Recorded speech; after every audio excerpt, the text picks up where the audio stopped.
maybe we can do a little intro. So I'll start. I'm Chang. I currently work at Lowe's Home Improvement in Charlotte, North Carolina, and recently been doing a lot of computer vision projects, a lot of PLCs, and run into a lot of troubles about managing kind of like the project or understanding how where to go for the team. So that's why I hosted this meeting or ask for this penny chat. Yeah. How about Scott? You go next. Sure. My name is Scott Burns. I am a principal engineer at Stratosand in Nashville. Previously here, I kind of started with the company as a senior engineer, worked my way up to a VP of engineering where I did a lot of people management, project management, team management in general. Last November, I moved back towards more of a purely IC role. Mary, can you go next? Sure. My name is Mary Van Valkenburg. Right now, I am program manager and an instructor at Nashville Software School. I manage the data analytics and data science programs. But in the past, I've worked as a project manager, probably 7 or 8 years in that role. So I'll bring some of that to play here too. Jeremy, can you go next? Yeah, hey, I'm Jeremy. I'm a data scientist at Proofpoint. We're a cybersecurity company. I'm based here in Raleigh, North Carolina. Kim, can you go next? My name is Kim. I'm a senior biomedical PhD student, so I am novice to the data science world. Mary actually taught a data science primer to this class that I'm in at Vanderbilt. So she's kind of where I got my start with data science. But yeah, I'm just here to learn. That's awesome. We have a lot of people with similar backgrounds coming from, I guess, like Vanderbilt pumped. Yeah. So Alex, can you go next? Absolutely. So I'm Alex. I am the data services manager at Stratosand, working with Scott. I spent most of my career working in data engineering, got a master's in data science and kind of transitioned to there. And then in the middle of all that, decided to switch to leadership just to see how I like it and give it a shot. And I've been doing that for about 7 months now. I saw that Edward were trying to join, but he disconnected. So, I'll just maybe I'll describe my situation as in like why I feel kind of like hard to like figure it out, and everybody can feel free to pitch in. Hey, John, we were doing introduction, so your turn before I start. Hi, I'm John. I work at GitHub and have been near the periphery of data science for a while. Don't know what I'm supposed to introduce myself as, so I'll say next now. Yeah, so I'm about to describe what I mean. So what happened was about, I would say 5 months ago, I sold a project, basically an idea of a project to senior management. And it was a computer vision project. So we're doing a lot of computer vision, and it's a field where there's a lot of competition. So competition is in like, there are a lot of startups that are trying to pitch similar ideas to the company, but we're building internally. And recently there are some, I can say serious competitors, as in like, I think they're pretty impressive. They're not actually not like computer vision, but like more like IoT. So they're trying to solve the same problem with a different solution. And because computer vision is kind of like how I feel is like we're starting from ground up, and we do not have as much infrastructure as like I feel that we should have. And my team has about, including me right now, we only have 3 people. So we're only attacking one use case. I have a feeling that, hey, there's a chance that this project will fail due to external reasons, as in political reasons. And the best protection I can provide for the team, as far as I can tell in my mind, like political reasons is like really outside of my control, political reasons.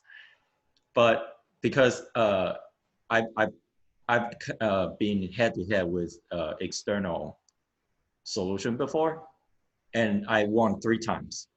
I built 3 projects, I won 3 times, 3 in a row. So I'm pretty confident I can win fourth in a row, but still it's like a field that I don't have, like, I haven't seen a product myself from end to end before, as in like, it's pretty unusual, as in like what the, like taking it to a product, as in our internal product, the path is very unclear.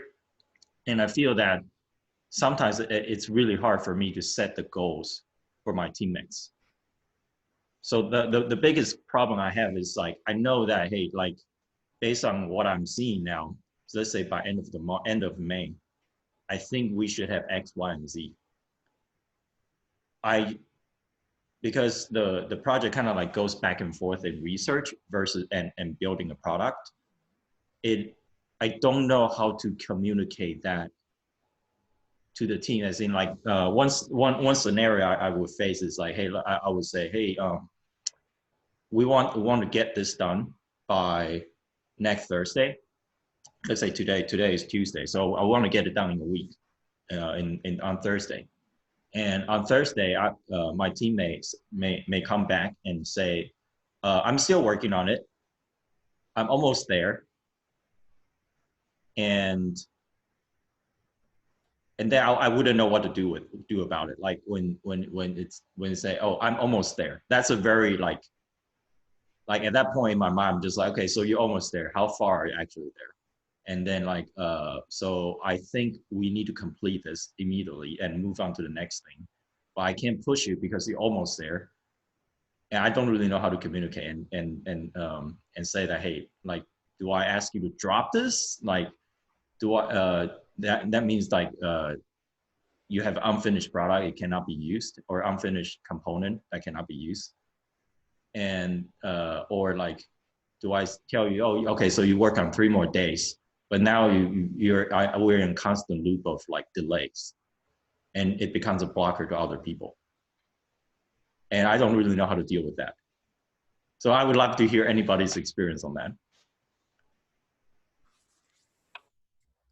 Can I ask some questions? Yes. So do you have a champion high up in the organization who is behind you on this and has given you the authority to create this? Yes. Okay. Is your team working on other projects at the same time? Sorry, say that again?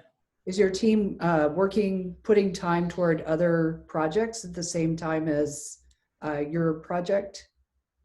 The team of 3, no, we're only attacking this use case. Although I'm starting hedging the bets on another case that does not have a competitor. Okay. And do they sort of commit to a certain number of hours and a deliverable? So do you have conversations around timeline and the roadmap? And do they get to have a say in how long it's going to take them?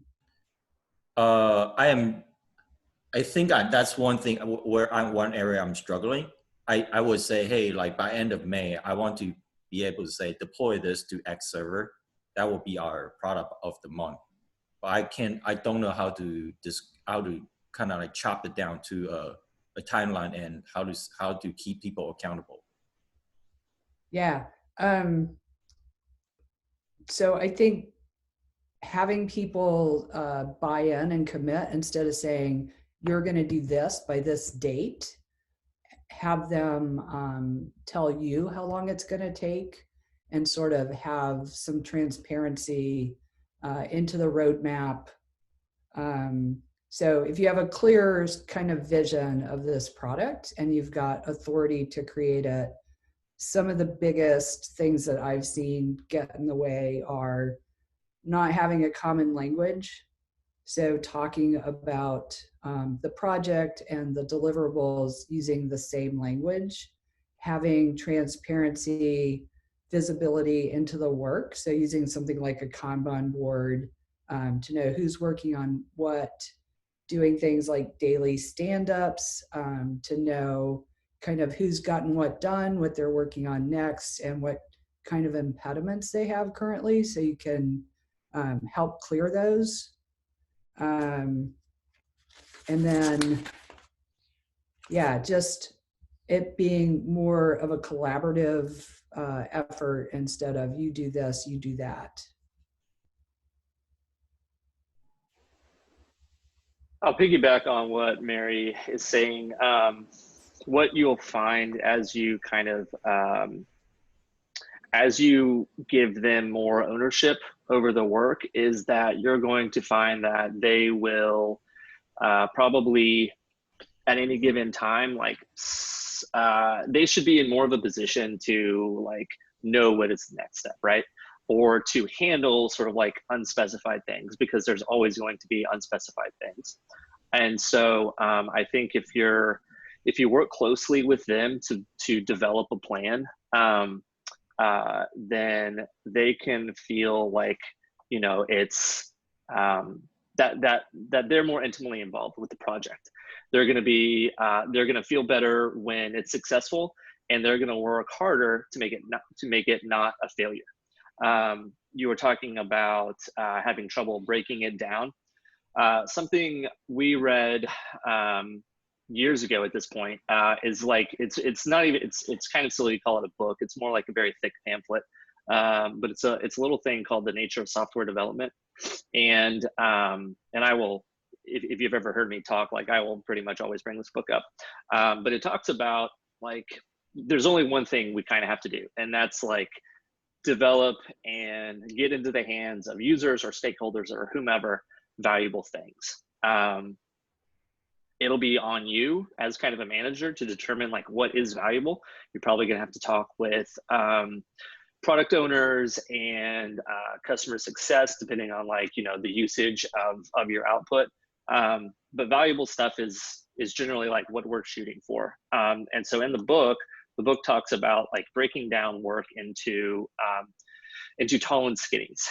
What they mean by that is that if you, for any given piece of work, let's say like a major product, right? In general, you want it to be more valuable. So if we measure value on like the y-axis and cost on the x, you want it to be more valuable than it costs, right? Because if you continue to make stuff that is less valuable than it costs, you're not going to have a job pretty soon. So the goal is to find the work and break it down in such a way that you are always shipping things that are more valuable than they cost. So that's what we mean by tall and skinnies. They're taller, they're more valuable than they cost.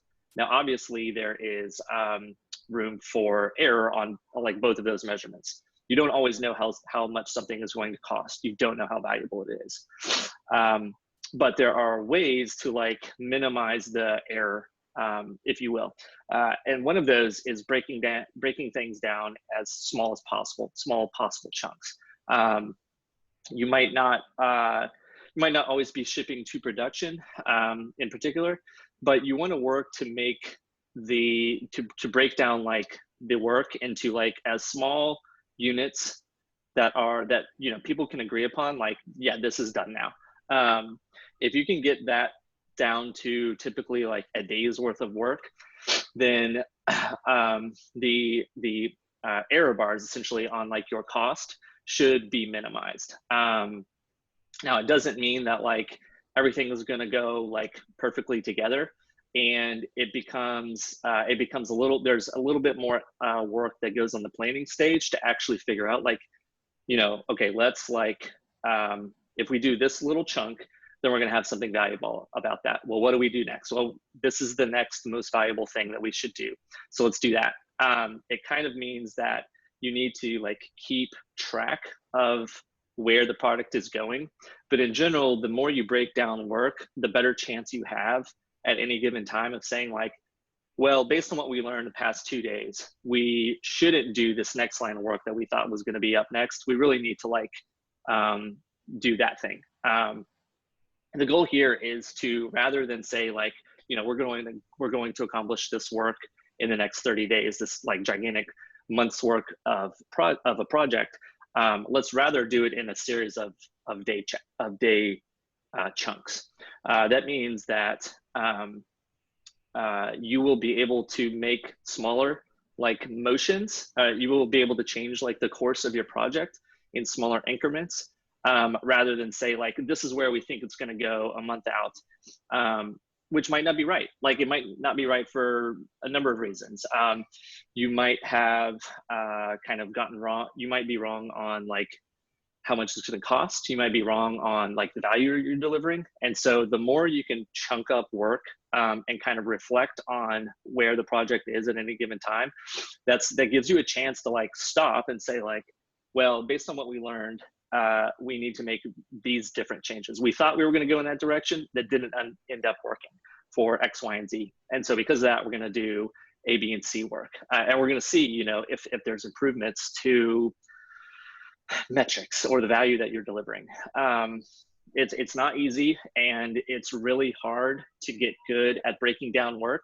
But in general, you'll find that you have more of a chance to like intervene when things are either taking longer than they should, or kind of ultimately not delivering what you want to. So to kind of tack on with Scott, absolutely breaking stuff into smaller parts is what I've been trying to do with my data science team.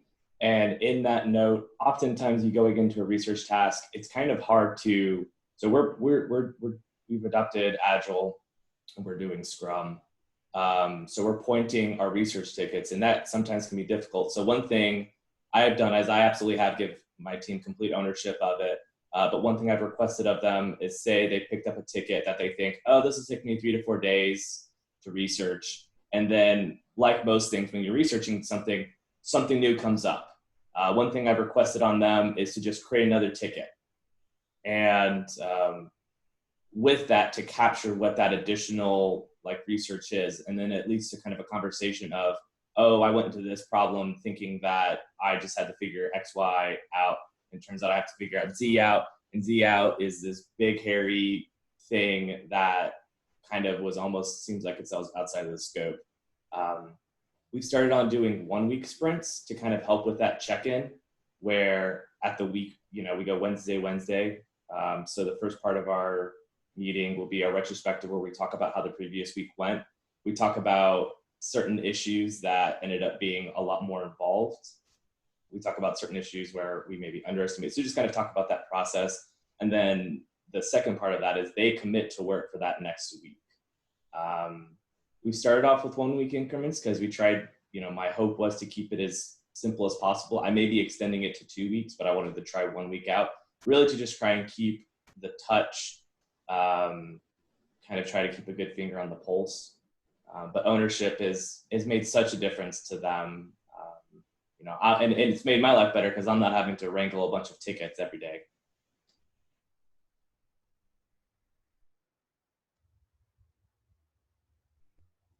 Anybody else? My experience definitely ties in closer with what Alex was describing there, in terms of a less software-oriented projects where I'm building software to complete the project, but I'm not building a product that ships necessarily, or ships very incrementally if we do eventually build something we can pass on to people. And there is a big thing in terms of trying to manage expectations when you know it's likely, and often it has turned out to be the case, that something that is, to anyone's best knowledge, a week away might be a month or 2 away if you happen to stumble across something. Unresolved data cleaning is often a thing. So what I've been doing for the best part of 3 months is doing marketing attribution within the company, which in theory was as simple as tying together about 3 reports out of Salesforce with data contacts between customers and marketing campaigns tied to dates, making a timeline pumping it into a Markov chain model. And there is, it turns out, a lot of depth to the logic and overlapping or redundant records and things that we spent a long time building through now to get meaningful output. And that's really drawn us out by probably 4 to 6 weeks longer than we thought. And there's been I guess the way of managing, we found managing expectations so far is just to deliver what you can along, try to under promise and over deliver as much as possible, but caveat promises about timelines appropriately, and be thoughtful about what you can extract from what you've got so far and put it into the hands of stakeholders or whoever wants to use that output. But it's been an interesting challenge because it's the new group within the company, first project, very eager to get something out in a timely fashion.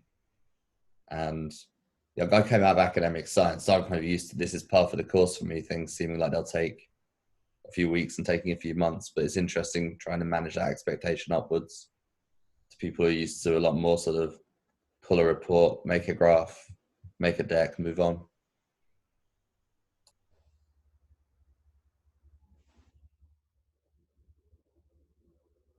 Oh, thanks, John. I'm taking some notes, so I guess I'll paste in there. Anyone else? Yeah, I'll add one thing. I think other people have touched on this, that it can be really nice to kind of deliver value incrementally. And one of the forcing functions that I found to be really helpful in our work is, so we work on 2-week sprints, and at the end of the 2-week sprint, we have a demo to our stakeholders. And I've seen our team didn't used to present to stakeholders every 2 weeks. We used to just present internally, but presenting to the external stakeholders on a regular cadence, I think, has been a nice forcing function for us to make sure that each sprint we're delivering something interesting or valuable to those stakeholders, as opposed to something that may be interesting to us but not deliver that value downstream. On that note, an interesting experience I've had with that is that fortunately there is a culture already in analytics in our department where it is acceptable to put caveats to your outputs, at the top of what you're showing people. And when it's incomplete, especially when you're doing the 2-week sprint, show something to stakeholders to keep people interested and to keep us in line. The last couple of iterations of that have ended up forming about a third of someone's quarterly business review I saw yesterday, where fortunately they did also carry across the caveats about the incomplete nature of the analysis. But it's interesting how quickly something that's showing someone how things are going can turn into being passed onwards as, here's the output of some work that's been done that gives us insights into the business. That we fortunately had the disclaimer that says this is not definitely actionable yet, but they sure went ahead and used it. So I always keep that in mind now. Once you let it into the wild, it's got legs.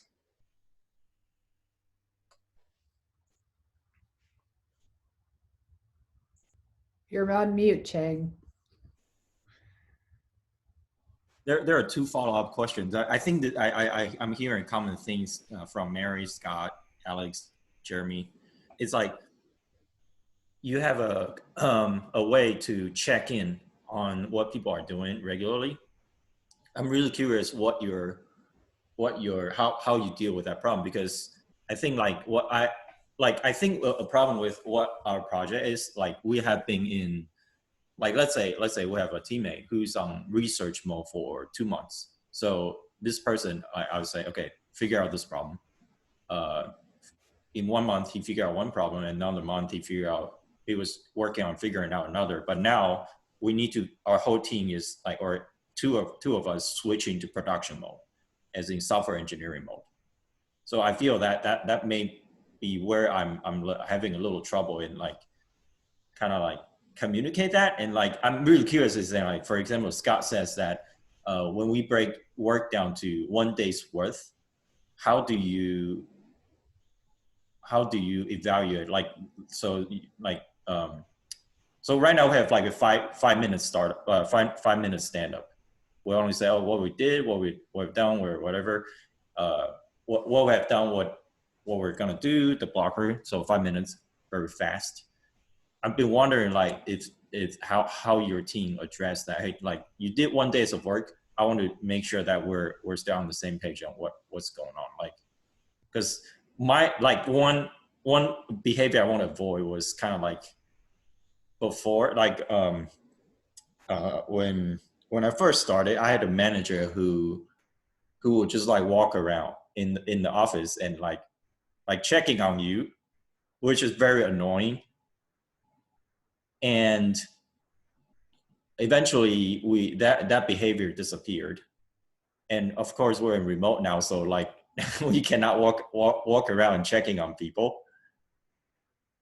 And following up on that, I think the lack of monitoring or lack of ways, I don't know how to say, hey, like, are we actually getting one days of work done? Is I feel there are situations where people should have asked for help.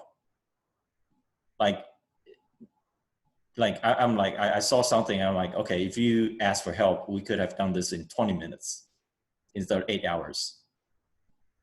And I don't know how to, I don't want to like just throw that sentence out because I feel that's unfair. I feel like I don't know how to encourage people to ask questions or like define that line where I feel, hey, you should probably ask around before you start. Do you make that part of your daily stand-up, talking about impediments or where they might need help? Yes, but I think it's hard for people to come up with blockers when it's still vague. It's like, it's almost like research plus like when they I don't know how to describe, but like it's for example, like when this is one example. Like we had a YOLO v3 implementation. So we were working on getting a YOLO v3 model in PyTorch.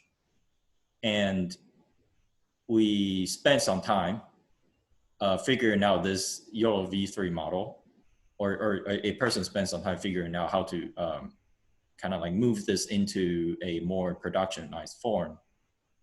And then it turned out after we already worked, like I said, okay, let's figure it out. After like a week, I was like, okay, how is it going? So she said, okay, this model was hard, or there's like problem and so on. And it turned out there was another more productionized model with almost the same amount of GitHub stars and much more polished that we could use instead of using the one that's less polished. And I don't want, I feel that was my mistakes for not like doing the due diligence on my part before I assigned this task. But on the other hand, I feel there's some gap in communication, or like people could ask for help where I don't know how to cultivate that culture. Say, hey, like if I ask for help, I can, instead of spending 8 hours on this task, maybe I can only spend 20 minutes. Because I feel a lot of things are like being like done over and over and over again. Yeah. Did you tell them that you feel like it was your mistake for not doing more due diligence? Yeah, I did. That's good. I find that transparency and kind of being like oversharing your mistakes can help build a culture of like, we're just going to be honest with each other, right? Because honesty, it ends up sometimes being like the foundation of trust. So, and oftentimes the best way to kind of start to build that is just doing it yourself, right? Like leading by example. I think it's a real struggle. I mean, I think this is one of the hardest things about management is allowing people space to like figure things out, but also like keeping everything on the tracks moving forward. I would say that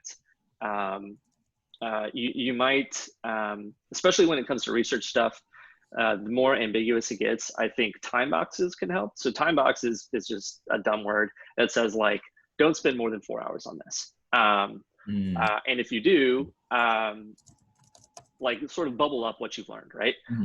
So oftentimes, sometimes we will write research tickets where it's clearly stated like, this is research. We have no idea how it's going to go, but we're not going to spend more than a day or half a day or 2 hours on it. And when that time is up, we're done working on it, but we're going to publicize what we learned. Oftentimes what this ends up doing is sort of reducing the risk of downstream work. And it becomes like super helpful. But I think the problem is like when you let it go unbounded, and you know, it kind of can like suck up a person's week. That's not what you want to do. By saying that like, let's just spend 4 hours on it, but also write down what you learned in like a public forum that might be like as part of a comment on a GitHub issue, or you know, whatever your issue tracker is. If you write an issue for like this research effort, then that becomes like a natural place to put like your learnings, or whoever's doing it, the learnings, right? At that point, you might be able to get other people on the team to say like, well, here's what person X learned. Does that make sense to y'all? Do you think we should like go forward with this? You know, especially if they still have like outstanding questions. It might be enough to like to be public with your learnings, to like kind of to be able to get other people's like opinions. That might feel easier for a person to do rather than say like, you know, I didn't figure this out after a day. It might be easier for them to like just write down what they learned, right? You have then like some artifact of them spending time like doing stuff, and you have a way to potentially like loop in others to like collaborate on the work. It gets hard to kind of it can be hard to put people like on islands where they feel like, you know, they have no help, and it's like only on them to complete the work. So I think the more you can help them like surface what they're learning, like demonstrate, even if they're not actually like, you know, achieving like the goal, if they can show that they are working towards it, right? And whatever they can do to sort of like improve collaboration across the team, I think can be helpful.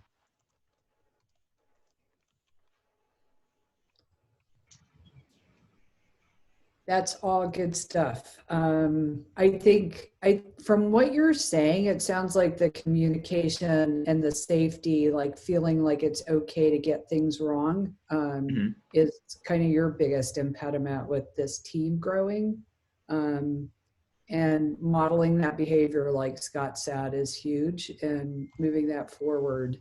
And just the other thing, weekly retrospectives seem really frequent, but maybe in the beginning, like the format of a retrospective, these are the things that I need to keep doing, these are the things that I need to stop doing, and these are the things I need to start doing, and sort of forces you to look at the way you've worked in the last week, learn from your mistakes, recognize the things you're doing that are effective. And so that's another way to sort of facilitate that conversation, and people feeling safe about not getting everything right.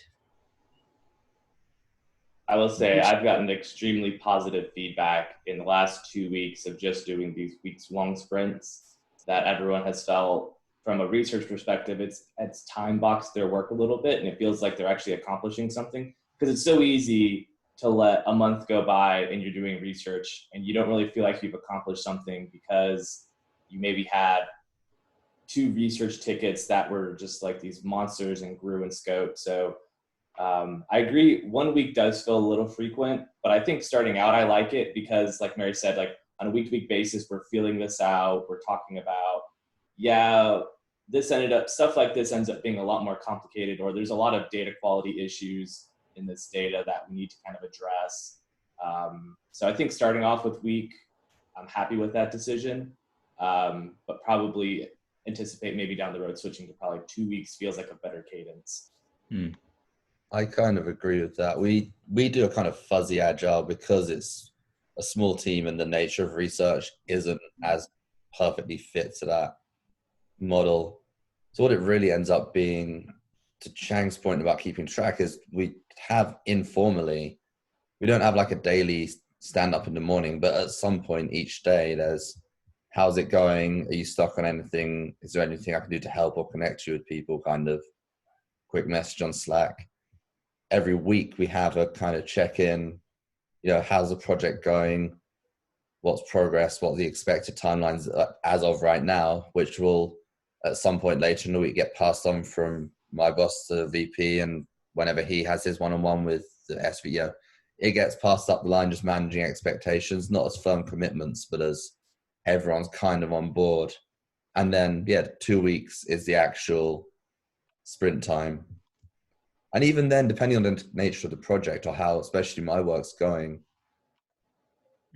these set goals don't necessarily change a bunch every 2 weeks, but that's, it's a review, and on the weekly and 2 weekly cadence, even daily, sometimes making sure we're not going down rabbit holes, maybe setting certain issues to the side if they're not fundamental to getting to an MVP kind of status, noting things down to come back to later so that we can make that progress forward, so that we keep stakeholders on side. But I think having a informal daily check-in and a soft weekly update, and then a more formal every other week, fits my style of working better, certainly, and fits this current project. And I think it depends. If you're doing maybe bigger projects where you're starting to deploy, maybe move more towards that software engineering, more sort of, rapid incremental thing. But I'm glad that I'm in an environment where sort of the concept is more flexible depending on what the work looks like at that time. Chang, are the people that you're working with, are they fairly junior data scientists, or are they pretty one of them is junior. They about maybe like both are like around maybe 6 months to a year and a half. One thing I was thinking about, and I kind of have to put myself in someone else's shoes, but if I was a junior data scientist and I came into a task that I felt like might be taking a really, really long time, I wish there's like an open forum where I could say, here's what I'm working on, and here's kind of like the feeling I get. Is this a real feeling, and should I change my behavior, or should I double down and, this isn't a rabbit hole, this is just normal research? Is kind of echoing everyone else's ideas. Is there an open forum for people to express that level of concern? We kind of use OneNote for that purpose, but I didn't articulate it as well as you. I think that's a really good point. And that could be, the retrospectives could be an opportunity for that. That's kind of how, my team uses it. Like the first part of a retrospective, is we talk about what didn't go great this past week. The second part is what did go great. And then the last part is what things do we want to change? And one big thing is, I don't want it to be a complaint session. Whenever I'm asking people to bring stuff forward, it's like, bring something forward that's actionable that we can change or improve upon. And sometimes it could be, I've been working on this one research ticket by myself. I think maybe it'd be helpful to pair up with someone to kind of bounce ideas off of them and work a ticket together. Or even one person had an idea of, could we create like a research ticket that's capped at like a day that just allows them one day to just research this really big ticket to really kind of get a better idea of scoping it out. I was like, that's a fantastic idea. And that way we can capture that initial scoping work within the larger research task work. Mm-hmm. Chang, do your reports have research experience prior to moving into data science? One of them, yes. One of them was a kind of like she did. Well, we have people moving in and move out. So now one of them is she did like, how do you call it? She researched on high speed computing. Okay. Like compute those by protein loads. Yeah, because I spent almost like 9 years in Yeah. academic research, and that's probably the one thing I really could bring to the table as a fresh face in data science. And it's Yeah. something that took me all that time to get used to, is the uncertain cadence of research. So that's probably, so if people are newer in the field of research, that's probably a thing to keep an eye on in managing them, because it's tough psychologically. Just this sort of seemingly endless, oh, I thought it was a week out, but actually, Mm-hmm. and then reminding yourself both of the value of what you are doing and making sure what you are doing is something that will have value, Mm-hmm. as opposed to a rabbit hole that's going to turn into, well, maybe those 4 weeks could have been spent elsewhere. Mm-hmm. I've tried to maintain a different schedule for what people say how long it's going to complete. I just multiply by 2 in term. I'll give it to the higher ups. I But mean, it seems like it's still not enough. So I feel that's one problem I still need to figure it out. I mean, the ballpark you gave me when we talked before I started this job seems like it's about right. It's like 3 to 6 months is your kind of baseline, you know. This project seemed like it'd be straightforward, but hey, here we are about 3 months later, and we're just about managing to wrap it up a bit. So maybe aggressively ballparking liberally to whoever you're setting expectations to up the pipe is a good thing. Just give everyone breathing room, then you can always over deliver. Mm-hmm. You know, if you find yourself getting lucky with timings. Well, we have 2 minutes left. So if thanks a lot.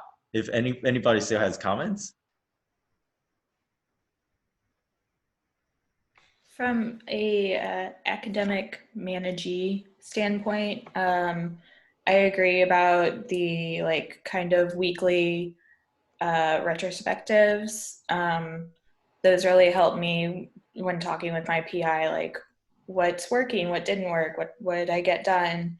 And then he's also very open about like if you have any roadblocks, come to me, and then we can kind of adjust our meeting schedule to be more frequent if I've come up against a roadblock that he's helping me on. And then when we fix the roadblock or get over the roadblock, like he's very positive, which like I enjoy. So, and then as well as the time boxes, those generally help. He just reminds me of, you know, don't spend more than X number of hours on this, like work smarter, not harder. And that kind of helps keep the project time down too. Mm-hmm. Thanks. Appreciate the chat. Thanks for sending the link in the chat, John. So I guess this part won't be the only one, but I'll appreciate. I really appreciate everybody's input, and we'll come back and see how it goes. Yeah, that'll be really cool to hear, you know, like what you try and how that works. Looking forward to that. Okay. Thanks everyone. Thanks, guys. See you later. I'll put the recording on YouTube. Cool.